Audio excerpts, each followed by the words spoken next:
আসসালামু আলাইকুম। কেমন আছেন সবাই? আশা করি সবাই ভালো আছেন। আলহামদুলিল্লাহ আমিও ভালো আছি। আপনাদের মাঝে নতুন একটা রেসিপি নিয়ে আসছি।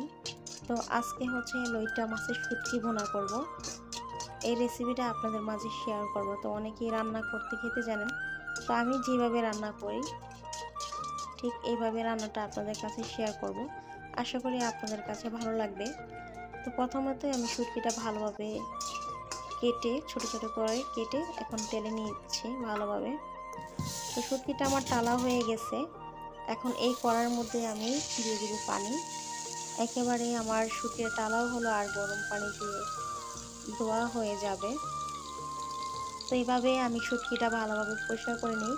আর শুটকিটা টাললে হয় কি শুটকির ভিতরে যদি কোনো বালু থাকে তো বালুটা পুড়ে বের হয়ে যায়। এখন আমি শুটকিটা ভালোভাবে ধুয়ে পরিষ্কার করে নিব। আর এই শুটকিটা বিশেষ করে ভুনা করলে আমার কাছে ভীষণ ভালো লাগে। অনেকেই বেগুন দিয়ে খায়, বেগুন দিয়েও খেতে কিন্তু দারুণ হয়, কিন্তু আমার কাছে ভুনাটা অনেক ভালো লাগে। অফ ক্যামেরায় আমি শুটকিটা ভালোভাবে ধুয়ে নিয়েছি। আর এখন দিয়েছি তেল, আর এখানে দিয়েছি পেঁয়াজ কুচি আর সামান্য রসুন কুচি। আর যেহেতু শুটকিটা আমি এখানে ভুনা করব, তার জন্য পেঁয়াজের পরিমাণটা আমি এখানে বেশি নিয়েছি।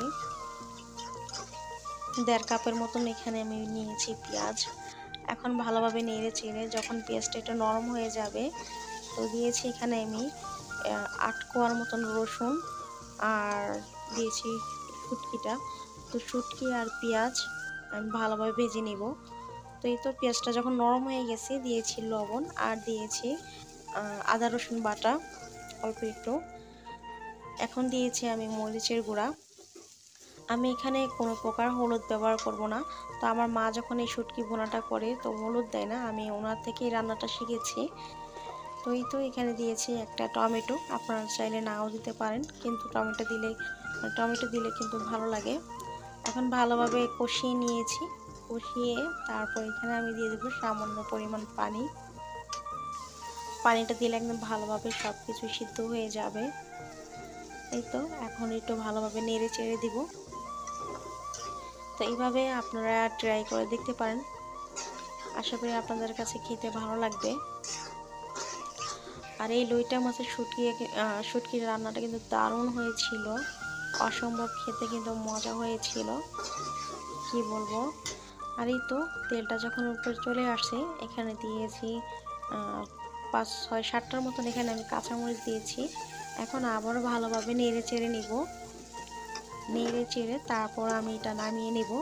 আর গরম গরম ভাতের সাথে কিন্তু খুবই জমে যাবে এই শুটকি ভুনাটা। তো আমার এই রান্নাটা একদম হয়ে গেছে। আপনারা চাইলে একদম ট্রাই করতে পারেন।